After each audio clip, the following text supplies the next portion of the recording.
ఎంత అద్భుతమైనటువంటి భావం చూడండి. ఏలినీగా ఎంతో శ్రమించి ఎంతో కూడబెట్టుకుంటుంది ఆ తేనెని, కానీ దాన్ని పొగబెట్టి వేరే వాళ్ళు తీసుకొని పోతారు.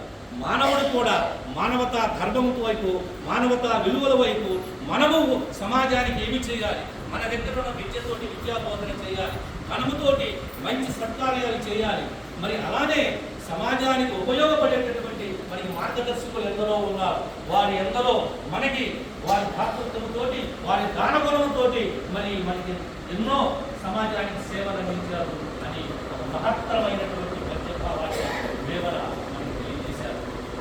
అలానే సూక్తులు చెప్పటం గొప్ప కాదు. రామిరెడ్డి గారు ఎప్పుడు పాడిస్తుంటారు ఈ పద్యభావాన్ని.